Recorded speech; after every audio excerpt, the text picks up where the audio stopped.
Hello guys, તો આપણે ધાબાનું કામ ચાલુ હતું. આમાં જોઈ લો, સેન્ટિંગનું કામ ફિટિંગ કરેલું હતું. આમાં સેન્ટિંગ અડધું ખોલી નાખ્યું છે કારીગરોએ, અડધું ખોલવાનું બાકી છે. તો આજે તો ભાઈ 2 દિવસ પછી ઉપર આવેલો ધાબા ઉપર, તો જોઈ લીધું. જોયું તો બધું સેન્ટિંગ ક્યાં ખોલેલું જ પડ્યું. પાટિયા વાટિયા બધા સીટ વીટ બધી ખોલી દીધી છે. એ આપણે જઈશું 3જા માળ પર.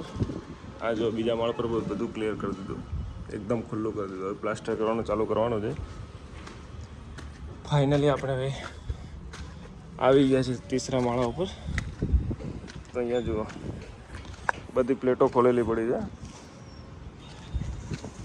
કેમ કે હવે 3-4 દિવસ થઈ ગયા ધાબુ ભરાને, એટલે બધી પ્લેટો એ લોકો ખોલીને લઈ જવાના છે.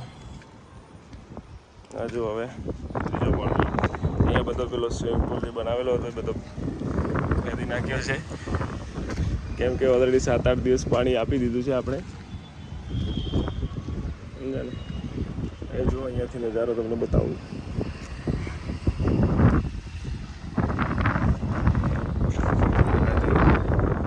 અહીંયા ધાબા ઉપર ચડીએ એટલે બધો નજારો દેખાઈ જાય આજુબાજુનો, કે કોનું મકાન સૌથી ઊંચું છે.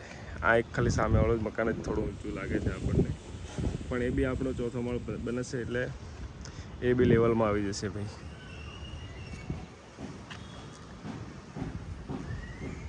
જુઓ, તમને દેખાય જ છે ને?